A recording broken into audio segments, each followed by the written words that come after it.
यही देख करके बार बार आपको समझाया जाता है, ए भाई चूक मत करो। किसी से वैर थोड़ी है, द्वेष थोड़ी है। कोई संत यदि आपसे बात करता है तो आपके ऊपर कृपा नहीं, क्यों बात करेगा? क्या लेना है? आपको लगता है हमारे द्वारा कुछ चलता है, हम कुछ है? नहीं नहीं, भ्रम मत करिए, कोई भ्रम मत करिए। आपके लिए वो आपसे बात करते हैं, आपके कल्याण के लिए आपसे बात करते हैं, आपके कल्याण के लिए वो आपको डांटते हैं, आपके कल्याण के लिए आपको दुलार करते हैं। दोनों बातें समझ लीजिए। जो लाडली लाल में चित्त लगाए हुए हैं उनको कहीं किसी सुख की आकांक्षा नहीं।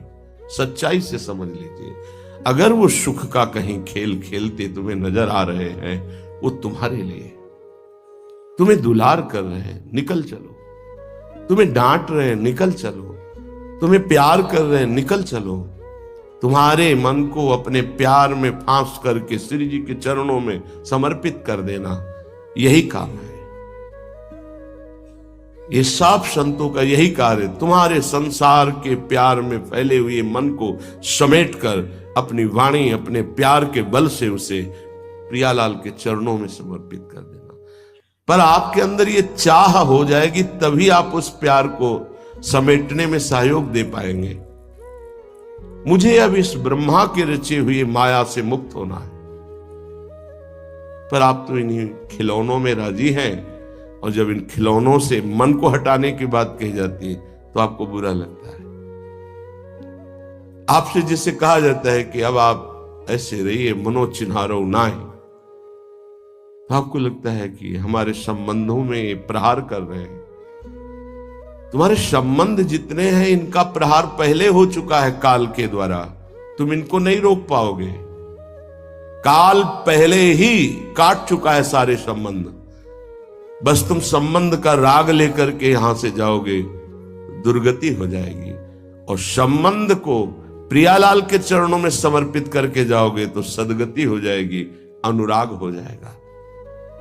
जो आसक्ति संसार के संबंधों में है, वही आसक्ति जब संत महापुरुषों से हो जाती तो मोक्ष का खुला हुआ द्वार, ये भगवान कपिल देव जी कहते हैं। आप अपना अधिकार अपने में मत रखिए, गुरुजनों को दे दीजिए। अब हमारे जीवन की बागडोर आपके हाथ में है, आप जिस दिशा में चाहें ले चलें। हमारा केवल आपकी आज्ञा पालन करना कर्तव्य। तो कह रहे कदापि चिन्मयादुपरि चेत स्पृहा रोहिणे। यदि तुम्हें इस चेतन अचेतन जगत से मुक्त होने की इच्छा जागृत हो गई है तो पहला, स्नेह का संबंध किसी से मत रखिए। स्नेह का संबंध केवल प्रियालाल से रखिए। वही स्नेह जो माता में, जो पिता में, जो भाई में, जो बंधु में, पत्नी में, पुत्र में, वही स्नेह प्रियालाल को चाहिए। आप और सब कुछ दो, भगवत प्राप्ति नहीं होगी। ये स्नेह दे दो तो भगवत प्राप्ति पक्की हो जाएगी। सबसे स्नेह करो श्यामा श्याम के संबंध से। हमारा स्नेह का संबंध श्यामा श्याम से, श्यामा श्याम के संबंध से स्नेह कोई फर्क नहीं पड़ेगा। पर आपको अभी ये कला नहीं आती है।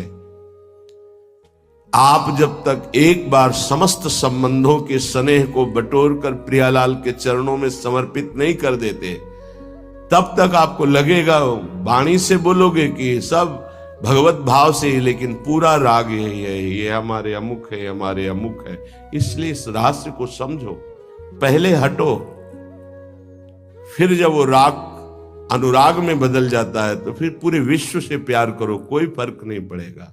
सब जीवन सो प्रीति रीति निभात आपनी, क्योंकि वो रीति जानता है। हमारी रीति श्यामा श्याम के संबंध से ही सबको मानना। एकांत की रति विधान करो, शब्दों को समझिए। एकांत की रति विधान करो, अर्थात हमारे हृदय देश में केवल इष्ट और गुरुदेव के सिवा किसी से प्रीति नहीं। और बहुत इस बात से हम कमजोर हैं। कहीं न कहीं हम अपनी प्रीति, हमारा दोस्त है, हमारा मित्र है, हमारा रिश्ता है, हमारा संबंध है, तो श्री जी करुणा करके आपको लाई अपने संबंध पुष्ट करने के लिए, फिर भी आप अज्ञानवश उन्हीं संबंधों को पुष्ट करते हैं जिससे आपकी दुर्गति हो जाए। जो आपके अरे एक हिरण के बच्चा के संबंध ने एक जन्म नष्ट कर दिया, फिर और किसकी बात करें। इसलिए एकांत की रति विधान करो।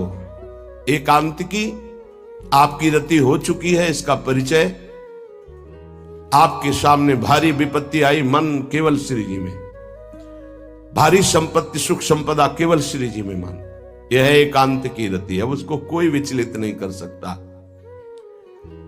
जहां विषयी जन रहते हैं, विषयी जन संभाषण करते हैं, उस स्थान में, उस भीड़ में, उन लोगों के बीच में अरुचि हो जाना। रतिम मदन मोहने विदधताम तदेकांतिकीम। एकांत की भक्ति, विरति, जन समुदाय, प्रपंच भाषण करने वाले, इनसे संबंध नहीं। ना संतु जनतापने प्रतिवसंतु वृंदावने। जनता अर्थात केवल विषय प्रपंच की वार्ता करने वाले, तापने, हृदय में ताप पैदा हो उनके संग नहीं, मुझे संग नहीं। कोई भी हो, प्रिया प्रीतम से तुम्हें मतलब नहीं, उनकी चर्चा से मतलब नहीं, उनके संबंध से मतलब नहीं, तो हमारा आपसे क्या संबंध। देखो, जगत के संबंध प्रियता दिखा करके भोग सामग्री दे सकते हैं, धन दे सकते हैं, व्यवस्था दे सकते हैं, पर प्रियालाल की प्रीति नहीं। पूज्य श्री रघुनाथ दास गोस्वामी जी जब अपने गृह का त्याग करके महाप्रभु चैतन्य देव की शरण में गए, तो 2-3 दिन जो महाप्रभु को भिक्षा आती थी उसी से महाप्रभु दे देते। उनको लगा कि नहीं, जीवन जब महाप्रभु को समर्पित है तो हमको जीने का ढंग सीखना चाहिए, कैसे हम विरक्त होकर के जिए।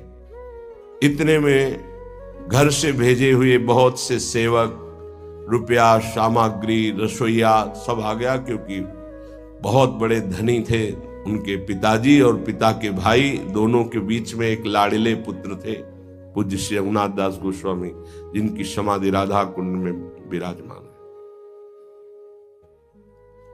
अब सुंदर सुंदर पकवान, भोग सामग्री घर के भेजे हुए रसोइये सब बनाते, प्रभु को भोग लगता, महाप्रभु चैतन्य देव को भी। और फिर विचार किया, क्या ये माता पिता के द्वारा दी हुई सुविधा वैराग्य में कलंक नहीं है।